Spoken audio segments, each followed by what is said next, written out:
पता ही ना हो। लेकिन फिर भी यदि एनिमल्स के साथ यदि कोई क्रुअल्टी होती है, रेप होता है, खासतौर से रेप की बात करूँ तो आईपीसी सेक्शन ही लगता है 377 उसमें लगेगा और मिनिमम उसमें मैक्सिमम 10 साल की सजा है। मीट खा रहे हो, उसके अंदर ब्रेन है, उसके अंदर ब्लड है, जब आप उसको मारोगे, काटोगे, उसको दर्द होगा, वही दर्द आप खा रहे हो। वो सात्विक भोजन इसलिए नहीं हुआ। एनिमल्स के साथ क्रुअल्टी वाकई में इंडिया में बहुत होती है, बट लेकिन वहीं एनिमल्स के साथ भी यही क्रुअल्टी होती है, तो उसको एक इक्विवेलेंट नहीं लिया जा रहा।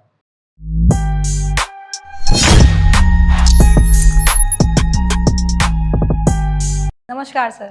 नमस्कार। मैं सबसे पहले तो आपका धन्यवाद करना चाहूँगी कि आप हमारे शो पे आए, इतना कीमती वक्त अपना निकाल के, क्योंकि मैंने इंसानों का तो हॉस्पिटल देखा है, मैं खुद भी गई हूँ, हॉस्पिटल सुना है, लेकिन गाय के लिए इतना बड़ा हॉस्पिटल बनाना, इतना बड़ा आइडिया है, ये कहाँ से आया? सबसे पहले तो ये हॉस्पिटल जो है देवी चित्रलेखा जी चलाती हैं, मेरी सिस्टर हैं। और जब भी कहीं जाना होता है किसी गौशाला में, तो हमें ऐसा दिखता है कि कहीं ना कहीं कोई गाय बीमार है। अब बीमार है तो उसका ट्रीटमेंट के लिए प्रॉपर व्यवस्था नहीं मिलती है, हॉस्पिटल नहीं मिलता है। उसी को देख करके ये हॉस्पिटल स्टार्ट किया गया 2013 में, कि हमारे पूरे ब्रज क्षेत्र में कोई भी गाय कम से कम बीमार ना रहे। और गाय के साथ में जीव सभी हैं, तो इसलिए सबको लेकर के कि सबको उपचार कम से कम मिले, ट्रीटमेंट मिले, बिल्कुल।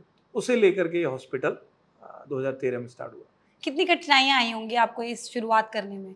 क्योंकि देखिए, अगर किसी मनुष्य की बात की जाए, तो लोगों के लिए ये होता है कि इंसान का जीवन बड़ा कीमती है। लेकिन यहाँ गाय की बात हो रही है, एक जीव की बात हो रही है, जो बोल नहीं पाता ना, तो लोग उसको सोचते हैं कि इसको पीड़ा नहीं हो रही है। तो क्या-क्या प्रॉब्लम्स आप लोगों को फेस करनी पड़ी थी जब आपने ये हॉस्पिटल बनाने का सोचा? फंड का, फाइनेंशियली अगर देखा जाए, या सरकार की तरफ से आप लोगों को कोई मदद मिली हो? देखो, समस्याएं तो सब जगह होती हैं, और किसी इस तरीके के काम को जो नहीं हो रहा है उसको करने में तो बहुत समस्या आती है। गायों का हॉस्पिटल सबसे पहली बात कहीं सुना नहीं था, देखा नहीं था। बिल्कुल। तो उसके लिए उसका इंफ्रास्ट्रक्चर, उसको कैसे चलाना है, डॉक्टर्स, डिपार्टमेंट, ह्यूमंस के हॉस्पिटल में और गाय के में स्पेस का बहुत बड़ा अंतर होता है, जगह बहुत ज़्यादा चाहिए। बिल्कुल। और उसके बाद शुरू में कुछ ऐसा भी था कि हॉस्पिटल तो हम स्टार्ट कर रहे हैं, लेकिन बीमार गाय कहाँ से मिलेंगी? ऐसा एक मन में था, डर जैसा था कि हम हॉस्पिटल तो खोल रहे हैं, पर बीमार कहाँ से लाएँगे? लेकिन आज वो समय है कि आप जितनी गाय लेना चाहें, उतनी गाय आपको बीमार मिल जाएँगी। जितना एरिया आप कवर करना चाहें, उतना एरिया आप कवर कर सकते हैं। जितनी आपकी सामर्थ्य है, उससे ज़्यादा आप करना चाहें, उतनी गाय आपको हमेशा मिलेंगी। बिल्कुल। लेकिन फिर भी तब के समय में और आज के समय में इतना अंतर है। तब हमारे पास बहुत कम स्पेस था, बहुत कम सुविधाएं थी। आज इस हॉस्पिटल को एक आधुनिक हॉस्पिटल कहने में कोई दो राय नहीं है। हमारे पास आज सारी सुविधाएं हैं, लैब, ओटी एंड गायों के लिए ऑपरेशन, बड़े बड़े सभी प्रकार की सुविधाएं आज इस हॉस्पिटल में है। आप लोगों को कितना अच्छा फ़ील होता होगा जब आप इनका ट्रीटमेंट करवाते होंगे, जो बोल नहीं सकता उसका ट्रीटमेंट करा रहे हैं आप लोग। हाँ, एग्जैक्टली। देखो, जगह जगह का भी बहुत बड़ा प्रभाव होता है। बिल्कुल। उस जगह पर आज के समय में 200-300 गाय ऐसी हैं जो बीमार हैं, और उनको डेली ट्रीटमेंट दिया जा रहा है, उनको डेली उनके दर्द से राहत दिलाई जा रही है। तो वो उस जगह पर एक उसका एक ऑरा बनता है, वहाँ एक ऐसी वाइब्स होती है, जो लोग आते हैं उनको फील होता है कि हाँ, यहाँ पर गायों का, उनकी दुआएं, उनका आशीर्वाद और उनका एक जो हैप्पीनेस जो उनकी बनी हुई है कि यहाँ पर हमें बिल्कुल। इलाज मिल रहा है, तो वो वहाँ फील होता है। जब वहाँ व्यक्ति जाता है, तो ये तक लोग महसूस करते हैं कि वो बाहर की जो पीड़ा है या उनके दुख, दर्द, उनके परिवार, उनकी समस्याएं, वो खत्म हो जाती हैं, और वहाँ पर वो एक शांति का अनुभव करते हैं। बिल्कुल, बिल्कुल। और हम तो उस जगह पे 24 घंटे रहते हैं। तो ये एक कृपा है। वैसे इसको हम इसी तरीके से मानेंगे, क्योंकि जॉब तो हर कोई व्यक्ति कहीं ना कहीं काम कर हाँ। रहा है, वो अपना आजीविका चला रहा है। लेकिन इस काम में जहाँ हमें जिम्मेवारी एक गौ सेवा की और इस कार्य को चलाने की, और प्लस उस जगह हमें जो आशीर्वाद मिल रहा है, वो एक बहुत बड़ी कृपा है। सरकार की तरफ से ₹19 के से लगभग इतना फंड आप लोगों को मिलता है। ये पर्याप्त है? एक प्रतिदिन में ₹19 का फंड, इतना बड़ा शरीर, इतना इलाज करना, टेस्ट करना, या किसी के चोट लग गई हो तो उसको पट्टी करना, गाय को ही। तो कितना कठिन होता है ये ₹19 के फंड में आप गाय की सेवा कर सकते हैं पूर्ण रूप से, प्रतिदिन वाले? देखिए, गवर्नमेंट जो है वो गौशालाओं को सिर्फ एक सहयोग देती है। और उसको चलाने के लिए वो प्रतिबद्ध भी नहीं है। हाँ, उनका एक फ़र्ज़ बनता है कि यदि आप सब ह्यूमन्स के लिए बड़े-बड़े हॉस्पिटल चलाते हैं, तो गायों के लिए भी बड़े हॉस्पिटल चलाने चाहिए। प्लस जो ग्रांट जो गवर्नमेंट देती है, अलग-अलग स्टेट की अलग-अलग ग्रांट है हर गौवंश के लिए, वो इतनी ग्रांट है कि यदि उससे गौशाला के अंदर 300 गाय हैं, तो मात्र 50 गायों को ही उनका भरण-पोषण किया जा सकता है। बिल्कुल। तो ग्रांट के बेसिस पे तो हॉस्पिटल या गौशाला, ये गवर्नमेंट भी इस बात को बार-बार कहती है। हरियाणा में गौ सेवा आयोग है, तो वो क्लियरली बोलते हैं जी गौ सेवा आयोग गायों गौशालाओं को नहीं चला सकता। ठीक है, गवर्नमेंट के पास यदि फंड नहीं है, लेकिन बढ़ना चाहिए। गवर्नमेंट मुझे ऐसा याद है कि बीच में शायद किसी एक मूवी के लिए यूपी सरकार ने ऐसा किया था कि उसका जो 5% प्रॉफिट आएगा वो गौशालाओं को जाएगा। अच्छा। इस तरीके के इनिशिएटिव लेने चाहिए, तो उससे धीरे धीरे धीरे गौशालाओं को बिल्कुल। सपोर्ट मिलने लगेगी। और जो प्रदेश जो देश भारत जो गौ माता को अपनी माता मानता है, वहाँ उसको वही दर्जा वापस मिल जाएगा। बिल्कुल। तो इसके लिए थोड़ा सा गवर्नमेंट को अपने सिस्टम को थोड़ा सा इसके लिए चेंज करना चाहिए। क्या आपके जो गौ सेवा धाम है, उसमें और अन्य जो जानवर हैं, जो जीव हैं, उनका भी इलाज होता है? क्योंकि देखिए, अगर देखा जाए तो हम विदेशी कंट्रीज़ को देखें, वहाँ पे एक व्यक्ति की जितनी कीमत नहीं, उतनी जानवरों की कीमत है। बहुत ज़्यादा, एक छोटा-सा छोटा जानवर होगा, उसके लिए भी वो बहुत ध्यान रखते हैं कि अगर इसको लगी है, तो उसका ख़्याल हम रखें। लेकिन हिंदुस्तान में ये चीज़ें नहीं देखी जाती। एक कुत्ता सड़क पे गाड़ी के नीचे आ जाता है। आपने हाथी का किस्सा तो सुना ही होगा सर कि एक हाथी के मुँह में बम दे दिया गया था। और ऐसी बहुत सारी दुर्घटनाएँ हैं जो सामने आती हैं। तो आप जब देखते हैं और सुनते हैं इन चीज़ों को तो कैसा फ़ील होता है? और अगर आपसे कहूँ मैं कि अगर सरकार से आप बोलें या हमारे यूथ से बोलें, तो आपका क्या होगा कि आप क्या सिखाना चाहेंगे कि भाई ये चीज़ें मत करो, किस तरीके से मत करो? देखिए, बड़ा लंबा चौड़ा क्वेश्चन है। बड़े लंबे चौड़े आंसर किसका। बिल्कुल। देखो, सबसे पहले तो मैं यदि क्रूअल्टी की बात करूं कि एनिमल्स के साथ क्रूअल्टी वाकई में इंडिया में बहुत होती है। बिल्कुल। उसके बहुत सारे तरीके हैं। जैसे आपने हाथी, यदि मैं बता रहे हैं, आप जो हाथी हाँ। का सबको पता है, वो एक बहुत अच्छा केस एक सोशल मीडिया पे लोगों तक पता चल गया। ऐसे हजारों लाखों केस होते हैं डेली, नहीं पहुंच पाते लोगों तक। हमारे गौ सेवा में बात करूं तो वो हाथी था, तो शायद उसको एक नेशनल इश्यू बना दिया। उसके अलावा तो जब कितने केस आते हैं, गाय, सुअर, इनके हाँ। लिए खाने में विस्फोटक पदार्थ मिला करके खेतों में रख दिया जाता है ताकि वो आए और खाएं, और फिर वो दोबारा कभी आए ही ना, डर की वजह से, उनके अंदर डर बैठाने के लिए। किसान किसान या किसी को भी आप मान लो, अपनी खेत फसल बचाने के लिए तेजाब डाल देता है कि एक बार मैंने तेजाब डाल दिया तो इसको अंदर डर बैठ जाएगा, ये मेरे खेत में दोबारा नहीं आएगा, और तेजाब से पूरा शरीर जल जाता है। एसिड अटैक के केस वुमेन्स में हमने खूब सुने हैं, बिल्कुल। एसिड डाल दिया, और उसकी मूवीज भी खूब हमने देखी है, बनी है। बट लेकिन वहीं एनिमल्स के साथ भी यही क्रूअल्टी होती है, तो उसको एक इक्विवेलेंट नहीं लिया जा रहा। वो भी जीव है। फॉरेन की आप जो बात कर रहे हैं, ठीक है, फॉरेन के अंदर गवर्नमेंट का जो सिस्टम है वो ट्रीटमेंट को लेकर के, एनिमल्स को लेकर के बहुत सजग है। बिल्कुल। वो हमें कहीं ना कहीं अभी भारत में देखने को बहुत कम मिलता है। जो हमारे लॉज हैं और जितने भी सेक्शन लगते हैं, उनकी जो सजा है वो बहुत कम है। कुछ स्ट्रिक्ट हैं लेकिन कुछ स्ट्रिक्ट नहीं है। Animal welfare board of India वो काफ़ी उसमें मदद करती है लोगों की। शायद लोगों को पता भी नहीं होता इसके बारे में कि हमें यदि किसी जीव के साथ क्रूरल्टी हो रही है तो उसको किस तरीके से मदद करनी है, तो कंफ्यूज हो जाते हैं। लोगों को अवेयरनेस बनाना, हम लोग इसका प्रयास बहुत करते हैं। हमारे यहाँ जो लोग आते हैं, हम उन्हें सारे सेक्शन, देखो बहुत सिंपल सा, याद करना बड़ा मुश्किल है, बिल्कुल। लेकिन उसको हम एक बार यदि गूगल पे डालें, समझें, उसकी वेबसाइट पे जाने, तो समझ सकते हैं कि हम इस सेक्शन को लगाएं तो हमें इससे मदद मिलेगी। अभी जो किस्सा चल रहा था रेप केस का, यदि बिल्कुल, है, बिल्कुल, बिल्कुल। जानवरों के साथ भी अब रेप होने लगे हैं। इतना क्रूर हो चुका है आज का इंसान, इतना ज़लील कहूँ मैं, क्या कहूँ, मुझे शब्द नहीं है मेरे पास।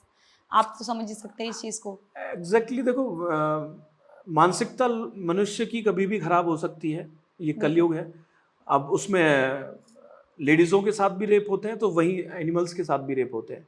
हो सकता है हमें एनिमल्स के बारे में पता ही ना हो, लेकिन फिर भी यदि एनिमल्स के साथ यदि कोई क्रुअल्टी होती है, रेप होता है, खासतौर से रेप की बात करूँ तो आईपीसी सेक्शन ही लगता है 377, उसमें लगेगा, और मिनिमम उसमें मैक्सिमम 10 साल की सजा है। तो ये अवेयरनेस का थोड़ा सा एक स्टेप है जो आज के यूथ को करना चाहिए, समझना चाहिए और समझाना चाहिए। हम लोग कैंप्स लगाते हैं, कॉलेज में जाते हैं, कॉलेज में जाकर के हम देखो अपना जीवन जी रहे हैं, पढ़ रहे हैं, स्टडी कर रहे हैं, सब कुछ कर रहे हैं, नौकरी कर रहे हैं, जॉब कर रहे हैं, लेकिन यदि हमें थोड़ी सी जानकारी मिल जाए तो हम किसी असहाय की सेवा भी कर सकते हैं। बिल्कुल। हमें कोई ट्रीटमेंट के लिए किसी की आवश्यकता है, हम फर्स्ट एड कैंप उसको सिखाते हैं कि आप फर्स्ट एड उसको दे सकते हैं, फर्स्ट एड कैंप कॉलेजों में लगाते हैं।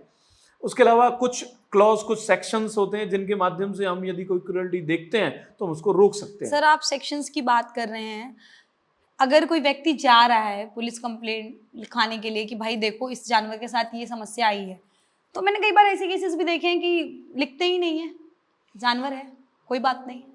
देखो ऐसा होता है, ये मैं ऐसा कहूँगा, ऐसा ह्यूमंस में भी होता है। बिल्कुल मैं कंप्लेंट कराना गया है, शायद आपकी पावर ज़्यादा है तो आपकी वजह से कुछ नहीं हो पा रहा है, बिल्कुल। या फिर वहाँ जो डिपार्टमेंट है वो थोड़ा सा जिम्मेदार नहीं है, नहीं उठाना चाहता, नहीं टेंशन लेना चाहता।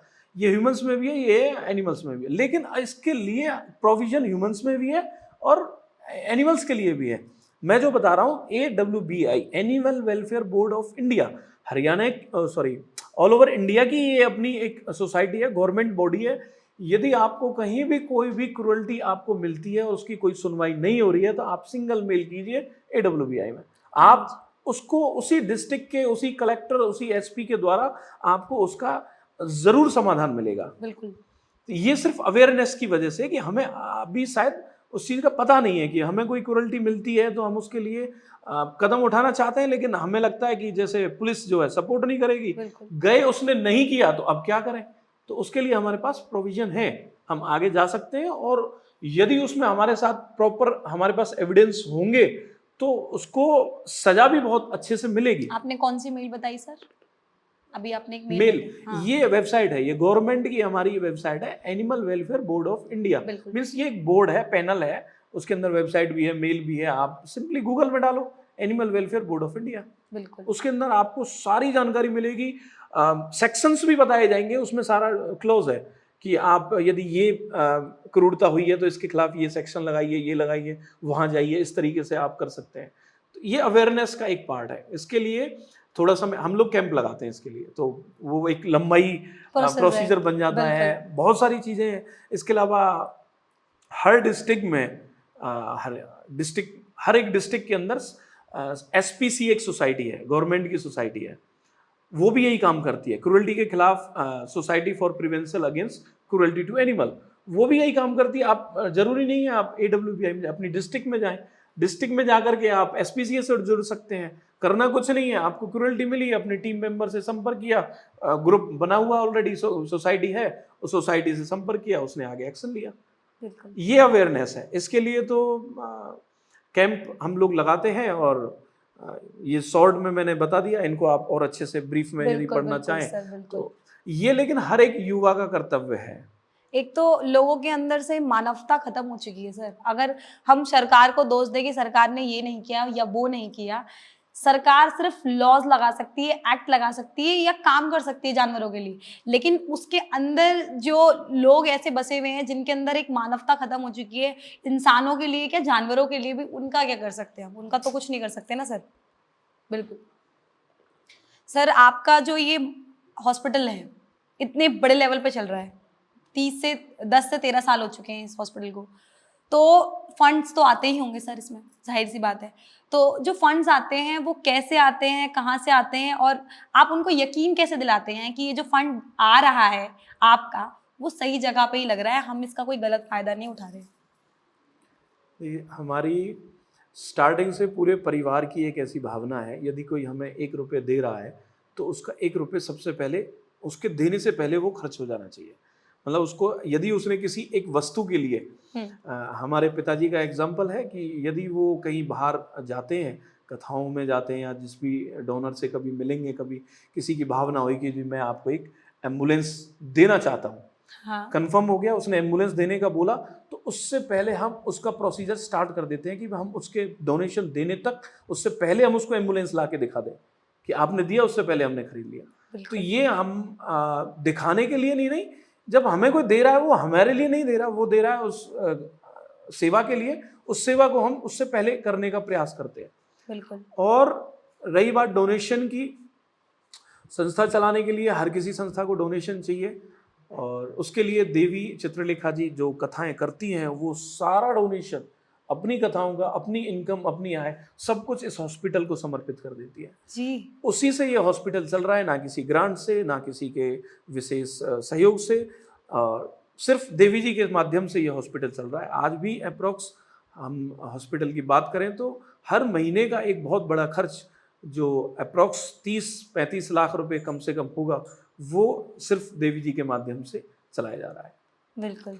तो अपनी इनकम, अपनी आय, अपनी आजीविका सब चलाते हैं, लेकिन उसको पूरी आजीविका को एक सोशल वर्क में और सेवा में देना, ये हाँ। एक बहुत बड़ा एक भाव है। आपको कितनी खुशी उसी होती भाव की होगी, वजह से ये, आपको कितनी खुशी होती होगी कि आपकी बहन इतना बड़ा कार्य कर रही है। हाँ, ये बहुत बड़े एक हर्ष की बात है कि आप, और उसी परिवार से मैं जुड़ा हूँ, उसी परिवार में हम ऐसी सेवा कर रहे हैं, और जो आज पूरे भारतवर्ष में एक बहुत बड़ा एक नाम है कि गौ माता के लिए आप अपना पूरा जीवन भी समर्पित कर सकते कैसे हैं। होता है, बिल्कुल। आप लोगों का सबसे मतलब कहूँ दिल दहलाने वाला केस जो आप लोगों के पास आया हो गौ माता का, कि आप लोगों ने देखा हो तो आप लोगों ने कहा क्या कूड़ता है, क्या किया है, ऐसा कभी कोई केस आया आपके सामने? विस्फोट का ही है। हाँ जी। गायों के लिए और जीवों को भगाने के लिए खाद्य पदार्थ में विस्फोटक मिला दिया जाता है, जैसे ही वो खाते हैं तो पूरा मुंह फट जाता है, क्योंकि वो फटेगा पूरा मुंह फट जाएगा। तो बहुत सारे केस हैं जिसमें पूरा जबड़ा, नाक, मुंह सब कुछ फट गया। अब जीव केवल लटक रही है, और उसको पानी पीने के लिए पानी भी नहीं पी सकती, क्योंकि जीव डॉग्स की ऐसी होती है, वो पानी ले सकती है, लेकिन गाय की जीभ जो है वो पानी नहीं खींच सकती। तो वो पानी भी नहीं पी पा रही है, और पिछले 10 दिन से उसके पेट के अंदर एक बूंद पानी भी नहीं है, खाना भी नहीं है। ना वो खा पा रही है, ना वो पी पा रही है, और असहाय है, और भूख की वजह से, दर्द की वजह से तड़प रही है। ऐसे बहुत सारे केस आते हैं। बिल्कुल। उस कंडीशन में उसको बचाना भी बहुत मुश्किल होता है। हम अपना प्रयास क्या करते हैं, हम उसके मुंह में ड्रिप, पहले हम उसको ड्रिप लगाते हैं, हाँ। मुंह में पाइप डाल के पानी देते हैं, फूड पाइप डाल करके उसको खाना देते हैं, तब जा करके उसको थोड़ा सा रिलीफ मिलता है। पेन जो दर्द है उसको तो बहुत मुश्किल है दूर करना, और जबड़े की या पूरे मुंह की सर्जरी हो नहीं सकती, और फिर उसको आगे तक इसी प्रकार से फ्लूइड थेरेपी के ऊपर ही जिंदा रखा जाता है। ये तो सच में ऐसी बात है कि क्यों, मतलब कैसे कर लेते हैं लोग ऐसी चीजें ना, क्योंकि जब मैं मानसिकता है लोगों की। अब जैसी मानसिकता, जैसे अगर लोगों की संगत में रहेंगे वैसी मानसिकता बनेगी, और शायद उनके लिए बहुत नॉर्मल भी हो। बिल्कुल उन्हें ये है कि भाई ठीक है, अब मेरे खेत से बजाना है, आज मैंने विस्फोटक लगा दिया, कल आपने लगा दिया, उसने लगाया था, अब उसके खेत में से मेरे में आ गए, फिर मैंने लगा दिया। उनके लिए तो ये है बस खेतों से और अपने फसलों से। इसके तरीके बहुत है, ऐसा नहीं है। देखो, किसान, मैं भी किसान परिवार से ही हूँ। फसल है, मैं बनाऊंगा, उसकी एक रखवाली रखूंगा, उसका एक बाउंड्री करूंगा, चार दीवारी करूंगा। मेरे पास बजट बहुत कम है, तो पेड़ों से टहनियाँ कट करके वो बांध दूंगा। उसकी वो बन जाती है, उससे बाउंड्री हो बिल्कुल जाएगी, नहीं आएंगे पशु। इतनी मेहनत कर नहीं सकता, बस आसान तरीका ही है। खेतों से जीव कहाँ जाएंगे? इंसानों ने क्या किया, इधर बिल्डिंग बना दी, वहां से उधर भगा दिए, इधर से किसान ने भगा दिए, रोड पे आ गए, अब वहाँ एक्सीडेंट होते हैं। फिर रोड पे भी आदमी है, बोलता है अरे ये तो गाय है, रोड पे घूमती रहती है, हमारा एक्सीडेंट ठोक करवा देते देती हैं। है। बिल्कुल सही कहा। एक्सीडेंट वो नहीं करवा रही, एक्सीडेंट आप उनका कर रहे हो। आपने उनकी जगह वहां से भी ले ली, वहां से भी ले ली, सब अब वो रोड पे घूमती है। बिल्कुल सही कहा सर आपने। सबने अपनी अपनी ज़मीनों को बंटवारा कर लिया, सबने अपने अपने हिस्से ले लिए। किसी ने कहा कि हमारे लिए कॉलेज है, किसी ने कहा हमारे लिए स्कूल है, किसी ने कहा कि हमारे लिए घर देखिए, है। सरकार ले ने, ऐसा नहीं है, जब हमारा प्राचीन समय था तो प्राचीन समय से हर जगह पर गायों के लिए गौचर जमीन लोगों ने छोड़ी थी। जो आज आपके नाम है, जो मेरे नाम है, वो जमीन पुराने आपके दादा के नाम थी, उनके उनके दादा के नाम थी। तो ऐसे ही जो जमीन गायों के लिए थी उसी समय गायों के लिए बना दी गई थी। बिल्कुल बट लेकिन उसको भी जबरदस्ती लोगों ने अपने हथिया अपने लिया, नाम हथिया लिया। जबरदस्ती उसको एक्वायर कर लिया है। बिल्कुल अब फिर कहाँ जाएंगी? हाँ, इतनी धरोहर अभी भी है, गाँव में अभी भी गौचर भूमि बची हुई है, बट लेकिन उसका सदुपयोग नहीं होता। लोग उसको अभी भी अपनी खेती के लिए यूज करती है, पंचायतें अपनी खेती के लिए यूज करती हैं, पट्टा लेकर के अपनी पंचायत में ले लेती हैं। अब गाय कहाँ जाएंगी? उनसे उनका कोई लेना देना नहीं कहीं है। भी भटके बेचारे। तो ये एक बहुत बड़ा एक इश्यू है, पूरे देश के लिए है। इसमें सिर्फ एक ही चीज़ काम कर सकती है, वो है अवेयरनेस। हमारे यूथ के अंदर, हमारे लोगों के अंदर, भारतीयों के अंदर अवेयरनेस थोड़ी कम है। अभी आप इस चीज़ को यदि इस तरीके से लें तो जो अभी सरकार चल रही है वो अपनी सरकार को चलाने के लिए बहुत ज़्यादा अवेयरनेस पे काम करती है। बिल्कुल। इसको बड़े ध्यान से आप समझेंगे तो उसी चीज़ को सरकार इस अवेयरनेस पे काम क्यों नहीं कर रही? अवेयरनेस की वजह से ही अब लगातार सरकार बन रही है।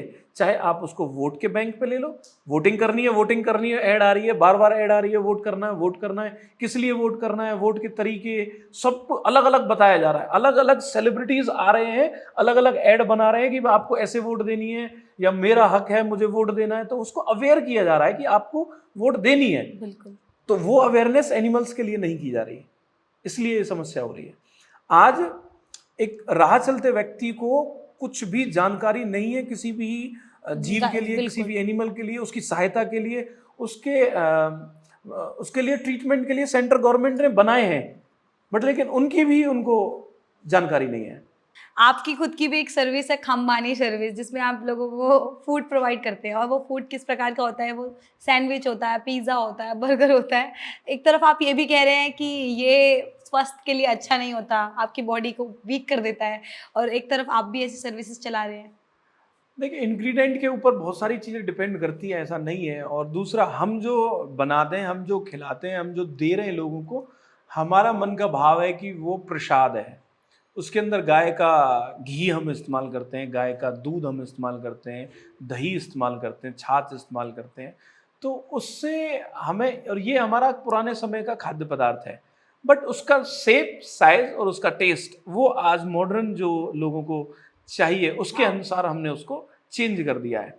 गाय के घी से बना हुआ कोई भी आइटम आप खाते हो, घी की अपनी एक प्रॉपर्टी है जो मैंने अभी कहीं पढ़ा और सुना था, पढ़ा नहीं, एक्चुअली देखा था कि बड़ी यूनिवर्सिटियों ने ये प्रमाणित किया है कि गाय का घी इटसेल्फ एक मेटाबॉलिज्म को बर्न करने वाला है, ना कि वो फैट और कोलेस्ट्रॉल बढ़ाने वाला है। लोग खाते नहीं है। तो यदि आप एक चम्मच घी खाते हो तो इसका मतलब ये है कि आपने, जैसे खाना खाने के बाद हम पेप्सी पीते हैं उसको अंदर से पचाने के लिए, आप यदि घी लेते हो साथ में भोजन के तो इटसेल्फ वो उसको पचाने का काम करता है, ना कि कोलेस्ट्रॉल बढ़ाने का। बिल्कुल।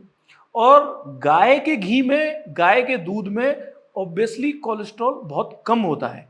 गाय का दूध, A2 दूध यदि आप लेते हो तो उसके अंदर कोलेस्ट्रॉल जो भैंस या किसी और गाय या जर्सी गाय के कंपैरिजन में बहुत कम कोलेस्ट्रॉल होता है। A2 घी, ये तो आप जिसने सुना हो, नहीं सुना हो तो आप गूगल पे डाल के देखो। A2 जो दूध है उसकी प्रॉपर्टीज किसी आम दूध से तो बहुत ऊपर है, और वो इसीलिए है क्योंकि गाय हमारे पुराने समय में जो भारतीय इंडिजिनस जो ब्रीड है उसको पाला जाता था, उसी का दूध पिया जाता था, और उसी को एक भैंस तो पहले समय में कभी थी ही नहीं। भैंस तो अब पैदा कहाँ से हुई है हमें भी नहीं पता, ये कहाँ से आई है। तो पहले सिर्फ गाय हुआ करती थी। भगवान श्री कृष्ण जी के समय पर 9 लाख गैया उनके घर पे बनती थी, तो गाय होती थी, गाय। तो गाय का दूध, गाय के दूध से ही आप घी बना के हाँ। उसी को खिलाते हैं फिर लोगों को। आपकी खुद की भी तो खम्बानी प्रोडक्ट्स हैं। हाँ, खम्बानी और गाय के दूध से मैं बता दूं, देखो हम आम मार्केट में जाएंगे, हमने खाया पराठा, बिल्कुल। पराठा आपको मिला, उसने क्या किया, आपको रिफाइंड से और बढ़िया से उसको सेक दिया और रिफाइंड उसके अंदर लगा दिया। हाँ। रिफाइंड आप जो मतलब यदि खाने के प्रति सजग हैं, यदि वो और जानना चाहते हैं तो आप डाल के देख लो रिफाइंड वगैरह और ये सब क्या होता है और कैसे बनता है। फिर उसके बाद हमने क्या किया, हमने रिफाइंड तो यूज़ ही नहीं किया। आटा सब खाते हैं, घर का गेहूँ, घर का आटा, आटा ही हमारा भोजन है, गेहूं का आटा है, उसका एक अच्छा सा पराठा। अब उसको देसी घी में हमने बनाया। अब जो देसी घी की प्रॉपर्टीज है वो ऐड हो गई, रिफाइंड वाली चीज उसमें से चली गई। उसके अलावा हमने उसके ऊपर ताजा फ्रेश मक्खन दिया, जो कि मार्केट में आता है प्रिजर्व किया हुआ मक्खन, हमने उसको फ्रेश मक्खन रखा। अब उसका टेस्ट और उसका जो बेनिफिट है वो एक उसके कंपैरिजन में बहुत डिफरेंस आएगा ही आएगा। और उसके लिए आप आए, खा करके देखें, जब पता लगेगा। यदि आपने एक पराठा खाया, यदि आपने एक आइटम खाया, तो मैं डेफिनेटली आपको ये बोल रहा हूँ कि आपको शाम को भूख लगेगी, तो सर मैं यदि भूख नहीं लगेगी तो आप समझ सकते हो कि आइटम बेकार था। नहीं सर, मैं बिल्कुल आपका काम बनी सर, इसका फूड आपने बिल्कुल बोला खाओ नहीं हम पैक करके ले आते। सर मुझे पता नहीं था आप ले आते, वरना मैं आपको बोल देती। आपका जो खामबानी प्रोडक्ट है, जिसमें साबुन है आपका, या कह लें घी है, या गऊ माँ का गौमूत्र है, इन सब चीज़ों को आप बेचते हैं उसमें, जो आपके प्रोडक्ट्स हैं। तो नॉर्मल एक साबुन होता है 10-20 रुपए का मिलता है, लेकिन आपके खामबानी में 80 रुपए का मिलता है, ठीक है? और गौमूत्र की बात की जाए तो वो भी बहुत महँगा है। और भी कई प्रोडक्ट की बात की सेम जाए तो क्वेश्चन कहाँ से जाते हैं? ये कहाँ से? ये कैसे इतना महँगा? नॉर्मल लोग तो इसको खरीद भी नहीं सकते सर। देखो ऐसा है, हाँ जी। मैं इसके लिए सबसे पहले तो ऑर्गेनिक है सब कुछ। ऑर्गेनिक की एक अपनी प्रॉपर्टीज होती है और हाँ। उसकी एक अपनी एक्सपेंस आते हैं कि हम कोई चीज़, अब मार्केट के अंदर आप जाओगे आपको मिलेंगे बहुत सारे अ, तरबूज। और वो तरबूज कैसे हो गए आपको पता है? उन तरबूजों के अंदर एक इंजेक्शन लगाया जाता बिल्कुल, है, उनकी बिल्कुल। जड़ों में एक इंजेक्शन लगाया जाता है। और हमारे इवन आजकल गांव में किसान, हर कोई किसान यूज करता है, गायों को भैंसों को दूध ज्यादा निकालने के लिए यदि इंजेक्शन वो दूध लगाते नहीं हैं। देती है तो एक इंजेक्शन लगता है, एग्जैक्टली मुझे नाम याद नहीं आ रहा। हुँ। वही इंजेक्शन उसमें लगा दिया जाता है तो उससे क्या बेल बढ़ने लगती है, फल जो ज्यादा बढ़ जाता है। तो आपने क्या बिल्कुल। खाया? आपने खाया वो इंजेक्शन से बना हुआ प्रोडक्ट, उसके अंदर उसके प्रॉपर्टीज गई, वो खाया तो आपको कहीं ना कहीं आपको नुकसान करेगा। गांवों में क्या होता है, अब शहरों का कचरा, शहरों का पानी नाले के थ्रू आता है और वो नाला बम्बा खेतों में जाता है, उससे पानी लगाया जाता है। उस पानी के जो जो फैक्ट्री से निकला हुआ आउटपुट है वही खेतों में गया, उसी से गेहूं उगा, उसी से गेहूं बाहर निकला और वही गेहूं हमने खाया।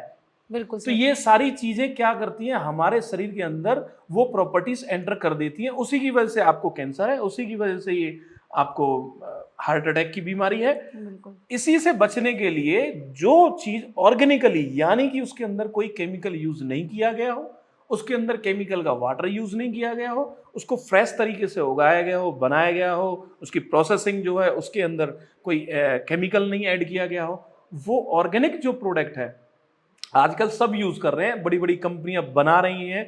वो इसीलिए बना रही है क्योंकि लोग आज सजग हैं अपने शरीर के प्रति, अपनी बॉडी के प्रति। कोविड के बाद से तो सबको पता भी लग गया कि हमारे अंदर कितनी ताकत है। एंटीबॉडीज है, हम कितना ऑक्सीजन बना पाते हैं। गाँव में लोग बच गए क्योंकि उनकी बॉडी अभी भी एक स्ट्रॉन्ग उसकी प्रॉपर्टीज है। बिल्कुल सर। तो इसलिए जो हमारा प्रोडक्ट है वो ऑर्गेनिक है, हैंडमेड है, प्योर है, उसके अंदर कोई मिलावट नहीं की जाती। सेकेंडली, और यदि मैं साबुन की बात करूं, ऑर्गेनिक साबुन तो मार्केट में इससे भी बहुत महंगे महंगे हैं। बिल्कुल। गौमूत्र है, गौमूत्र को बनाने के लिए यदि हम बहुत बड़े एक इंडस्ट्रियल फैक्ट्री लगा देंगे तो उसकी क्वालिटी को हम मेंटेन नहीं कर पाएंगे। अभी हम उसको हैंडमेड तरीके से, जैसे पुराने समय में उसको वेपराइज किया जाता है, उसको वेपराइज कराते तब जो फाइनल आउटपुट निकलता है ड्रॉप बाय ड्रॉप, उसको हम आगे गौमूत्र के, देते गौ हैं। अर्क के रूप में हम उसको सेल करते हैं। और इसी में मैं ऐड कर देता हूं, मैंने पहले भी बोला था, गाय से बना हुआ प्रोडक्ट यदि 100 रुपए का बिक रहा है मार्केट में तो मैं उसको 100 रुपए से ज्यादा में बेचना चाहता हूं और आप उसे 100 से ज्यादा में खरीदें। कहीं ना कहीं उससे गौ माता का प्रॉफिट होगा, वो पैसा किसी गौशाला में, किसी गऊ के, किसी किसान के पास पहुंचेगा, जिससे उसको भी ललक होगी कि मैं एक गाय पाल लूं, इससे तो प्रॉफिट हो रहा है। बिल्कुल। तो एक बहुत छोटा सा बिजनेस मॉडल हो गया, आम आदमी बिजनेस कर रहा है। तो महंगे होते हैं तो उनको और महंगे करो। क्या सर जो पेड़ पौधे होते हैं, लोग कहते हैं कि भाई जो वेजिटेरियंस होते हैं वो भी तो प्लांट्स को तोड़ के खाना खाते हैं, और क्या उतना ही पेन, जितना पेन एक पेड़ को होता है जब हम उसको तोड़ते हैं, एक फल को होता है जब उसको तोड़ते हैं, और एक जानवर को जब हम काटते हैं, सेम पेन होता है क्या? जब लोग बोलते हैं कि भाई वेजिटेरियंस भी कम नहीं है, ये भी तो खाते हैं, हम तो सिर्फ ये खा रहे हैं, वो भी तो काटते हैं। एजुकेशन का स्तर बढ़ रहा है, लोग, हर किसी के पास मोबाइल है, एंड्रॉयड है, गूगल है। आप उसको एक बार डाल करके देखो, पढ़ के देखो, समझ के देखो। प्लांट्स के अंदर नर्वस सिस्टम नहीं होता, प्लांट्स के अंदर ब्लड नहीं होता, प्लांट्स के अंदर एक सेंसिंग ब्रेन नहीं होता, माइंड नहीं होता। ये सब कुछ केवल एनिमल्स के अंदर होता है। तो इसको डिफरेंशिएट बहुत सिंपल तरीके से कर दिया। अब इसको, इस चीज को व्यक्ति घुमाता रहे कि नहीं जी हम तो एक्सक्यूज दे रहा है ना, ये एक बिल्कुल, एक्सक्यूज हो गया, बिल्कुल भाई सर। आप तो प्लांट्स खा रहे हो मतलब फिर इसका मतलब कुछ भी नहीं खाएंगे। जब उसके अंदर नहीं है तभी उसको पुराने समय से भी बताया गया है, आज भी मॉडर्नाइज, और आप उससे भी किसी भी अच्छी रिसर्च से भी पता लगा सकते हो कि प्लांट्स के अंदर ब्रेन नहीं होता। जब बिल्कुल। ब्रेन नहीं होता उनको पेन नहीं होता, पेन नहीं होता उसके अंदर जो दर्द है, जो हम उसको खा रहे हैं, तो वो एक सात्विक हो गया। अब आप जो मीट खा रहे हो उसके अंदर ब्रेन है, उसके अंदर ब्लड है, जब आप उसको मारोगे काटोगे उसको दर्द होगा, वही दर्द आप खा रहे हो। वो बिल्कुल। सात्विक भोजन इसलिए नहीं हुआ, और उसी की जो अंदर की जो दर्द है वो आप अपने अंदर ले रहे हो। बिल्कुल सर। आज के टाइम में तो सर ऐसा है कि कोई बंदा है ऑफ़िस से आते वक़्त चिकन खा के आ रहा है और शाम को स्टोरी लगा रहा है कि गर्मी बहुत बढ़ गई है, चिड़िया को दाने दो और पानी दो।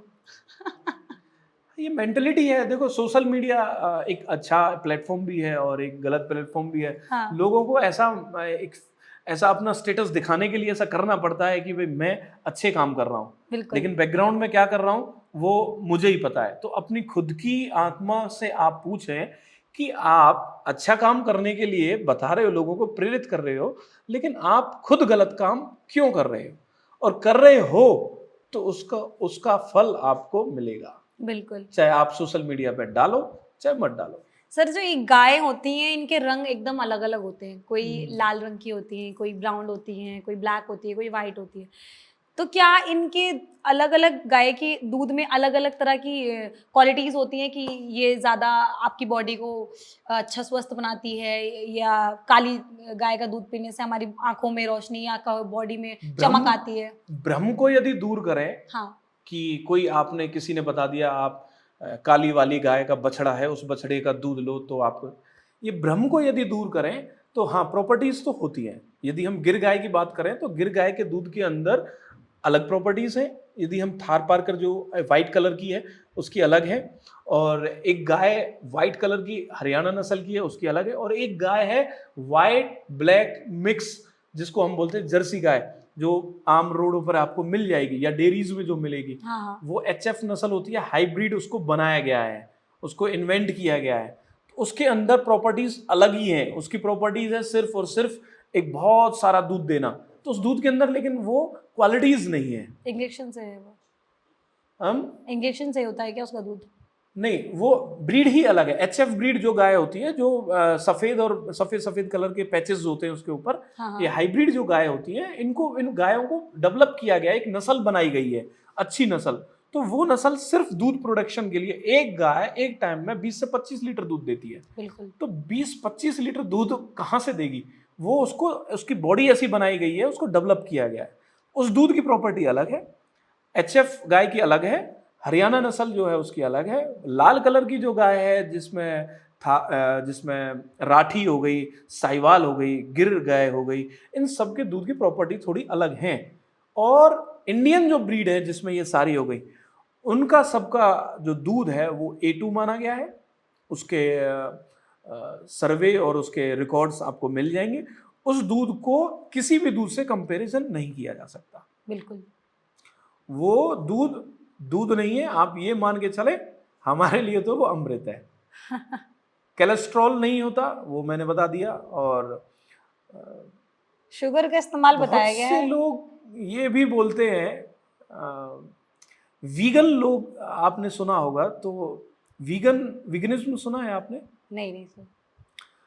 Vegetarian, non vegetarian. तो वेजिटेरियन हो गए जो वेज खाएंगे, नॉन वेजिटेरियन हो गए जो नॉन वेज खाएंगे, मांसाहार खाएंगे, और वीगन हो गए जो वेज के अंदर भी बिल्कुल, किसी बिल्कुल, भी बिल्कुल। एनिमल से बना हुआ कोई भी प्रोडक्ट कुछ भी नहीं खाएंगे। तो वीगन लोग क्या बोलते हैं कि हम जो गाय का दूध है, हम गाय का दूध नहीं लेंगे, किसी भी एनिमल का दूध भी नहीं लेंगे, प्रोडक्ट तो हम लेंगे ही नहीं। प्रोडक्ट तो देखो, ठीक है, चमड़ा है, उसको यूज करते हैं, तो फिर उसकी इंडस्ट्रियल तौर पे ले जाते हैं, जबरदस्ती चमड़ा निकालने लगते हैं, पालन करने लगते हैं, और फिर चमड़ा चाहिए। फिर सिल्क है, तो सिल्क के लिए वॉम्स ज़्यादा पाले जाते हैं, उनको फिर मारा जाता है, फिर उनसे सिल्क लिया जाता है। वुलन के लिए भेड़ों को पाला जाता है, उनको फिर बार बार उनको शोषण किया जाता है, उनसे वुल निकाला जाता है। तो ये शोषण वाला काम नहीं करना। लेकिन एक गाय की प्रॉपर्टी है, वो दूध देती है। कुत्ते की प्रॉपर्टी है, वो दूध नहीं देता। क्या आपने कभी किसी भी व्यक्ति ने कुत्ते का दूध पिया है? नहीं, कोई नहीं पी सकता। घोड़े का नहीं नहीं। पिया, नहीं पी सकता आप। गाय की एक उसका स्वभाव है, उसका एक नेचर है कि वो गाय जो है दूध देती है, और अपने परिवार का हिस्सा यदि हम उसको बनाएं तो बड़े प्रेम से दूध देती है। शोषण नहीं करना है उसका, हम भगवान श्री कृष्ण के उपासक हैं, पूरा ब्रज है, पूरा सनातन धर्म है, वो गौ माता का दूध पुराने समय से पीता आ रहा है। लेकिन जो अब कमर्शलाइज कर दिया गया है कि गायों की डेयरी बना देंगे और उसके अंदर ज़्यादा सा दूध निकालेंगे, बेचेंगे मार्केट में, उसकी वजह से जो आम किसान जो बड़े प्रेम भाव से उसको पालता है, घर में एक परिवार की तरह रखता है, उसको एक बदनाम भी किया जा रहा है, उसकी एक मानसिकता को भी चेंज किया जा रहा है, जो गलत है। बिल्कुल। गाय का दूध हम तो पी सकते हैं, और हम जो सनातन धर्म को मानने वाले हैं उनको भी ये पता है कि हम हमारे धर्म में गाय के दूध के लिए कोई ऐसी समस्या नहीं है। खूब पिया। बिल्कुल सर। सर, आपने जिस तरीके से गाय के बारे में बताया, आज के टाइम में तो लोग गाय को नहीं पालते हैं, लेकिन हमने देखा है कि हमारे टाइम पे जब दादा वगैरह थे, तो घर में चाहे एक कमरा बना हो, लेकिन गाय के लिए घर के बाहर पूरी गाय ही गाय, पशु ही पशु, हैं, आप भैंस ले लो, चाहे बकरी ले लो, सबको पालते थे। लेकिन आज के टाइम में इतना ना लोगों के पास स्पेस है पालने के लिए, ना जगह है। मेरा अगला प्रश्न आपसे ये था कि आप आगे क्या करना चाहेंगे गाय के लिए, और आपका समाज से क्या प्रश्न है, और अगर मैं कहूँ, क्या आप युवा से बोलना चाहेंगे कि युवा को क्या-क्या चीज़ें नहीं करनी चाहिए और क्या-क्या चीज़ें करनी चाहिए? गाय के लिए तो सबसे पहले लोग जो गाय को नहीं पाल सकते ना, वो गाय को घर से तो आपने निकाल दिया है। अब उसको लेकिन आप मन से मत निकालो। बिल्कुल। यदि आप मन से निकाल दोगे तो फिर वो कहीं भी नहीं रह पाएगी। आपने घर से निकाल दिया, ठीक है। मन से मत निकालो। यदि आपकी गाय आपके घर में जगह नहीं है, जहाँ उनकी जगह है गौशालाएँ हैं, जहाँ उनकी स्थान है, जहाँ वो घूमती हैं, जहाँ वो रहती हैं, उनके लिए थोड़ा-थोड़ा सा एक एक मन का भाव आप उनको समर्पित कर दो, कुछ चारा डाल दो, कुछ पानी डाल दो। गौशालाओं में तो आप अपनी ओर से कुछ सहयोग कर दो। गौशालाएँ तो कहीं अपने आप तो सामर्थ्यवान नहीं होती हैं, उनको थोड़ा-सा तो सहयोग चाहिए, थोड़ा सहयोग वहाँ आप कर दो। तो ये आपका फ़र्ज़ लगभग आपने पूरा कर दिया। बिल्कुल। लेकिन इसको पूरा करने वाले लोग 1-2% में ही हैं, और उन्हीं की वजह से ये सेवा कार्य, धार्मिक कार्य, गौशालाएँ चल रही हैं। तो इसको थोड़ा-सा बढ़ाना है, आप लोगों को आगे आना है। सर, बहुत सारे लोग ऐसे हैं जो अंडा खाते हैं और खुद को बोलते हैं कि भई मैं तो वेजिटेरियन हूँ। अंडा तो वेजिटेरियन में ही आता है, क्योंकि ना इसमें किसी की मौत हो रही है, उबालना होता है, कोई जीव इसके अंदर होता नहीं है। तो बहुत लोगों की मिथ है कि भाई ये वेजिटेरियन में आता है अंडा या नॉन-वेज में आता है? अंडा ऑब्वियसली नॉन-वेज ही होता है, क्योंकि अंडा कोई कहीं से आर्टिफ़िशियल नहीं है। अंडा जो है वो बनता मुर्गी के द्वारा ही है।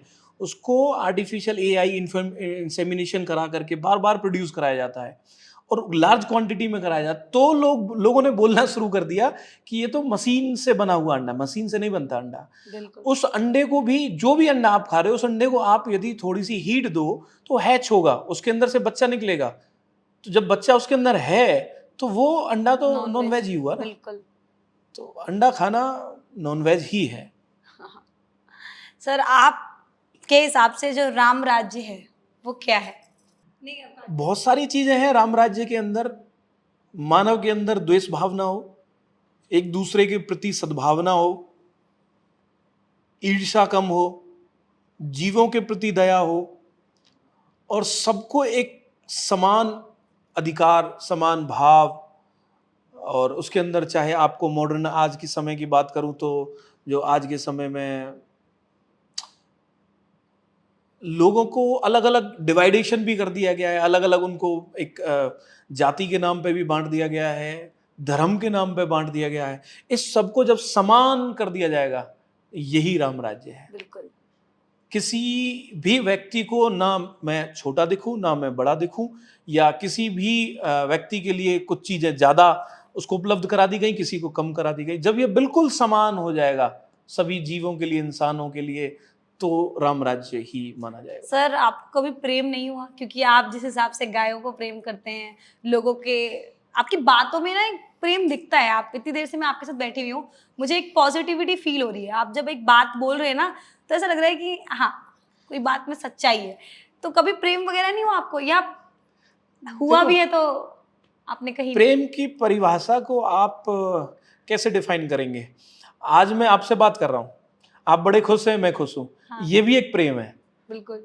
आप खुश हैं, मैं खुश हूँ। अब उसके बाद मैं यदि जाता हूँ तो मुझे कोई एक काम करना है और मुझे उसके प्रति लगन है, तो मैं उसको बड़े अच्छे से कर रहा हूँ, वो मेरा एक प्रेम है। एक गाय बछड़ा जो आज छोटे से मैंने उसको वहाँ ट्रीटमेंट हमने दिया है और वो पाला है, बड़ा हो गया, अच्छा हो गया। अब उसको जब मैं देखता हूँ वो मेरी तरफ खुश होता है या खाने के लिए आता है, तो वो भी एक प्रेम है। तो इसको तो ऐसा मान सकते हो आप, डेली प्रेम होता है। नहीं सर, आप बातों को घुमा रहे हैं सर। मैं जिस प्रेम की बात कर रही हूँ, वो प्रेम आप भी समझ रहे हैं मैं किस प्रेम की बात कर रही हूँ। वो प्रेम इन सभी प्रेमों से अलग होता है, वो किसी एक व्यक्ति के विशेष के लिए होता है, कि जिसमें उस व्यक्ति को हम ऐसा अपना नहीं, जीवन देखो साथी देखते हैं। जीवन साथी तो खैर मेरी विवाह को भी 6 साल हो गए और विवाहित हूँ, बच्चे हैं। लेकिन प्रेम की परिभाषा तो यही है। अब आप उसको किसी भी डेफिनेशन में ले जाओ, तो सर प्रेम आपकी आपको अरेंज हुई थी, लव हुई थी? मेरी अरेंज मैरिज है। बाकी हाँ, ये तो है कि आपको यदि किसी चीज़ से प्रेम होता है, तो वो ऐसा नहीं है किसी एक ही चीज़ से होगा, वो आपको आपके अंदर है। आपने बिल्कुल। उसको शायद आज एक मग से किया कि मुझे यार ये बड़ा अच्छा लगता है, तो मैं उसको अपने पास ही रखूँगा। तो ये आपकी इससे अटैचमेंट है, एक भाव है, एक प्रेम है, तो वो आप बिल्कुल प्रतिदिन सर, कर सकते हैं। समझ गई मैं सर। सर बहुत अच्छा लगा मुझे आपसे बात करके। धन्यवाद, आप हमारे शो पे हैं। धन्यवाद। राधे राधे। राधे, राधे।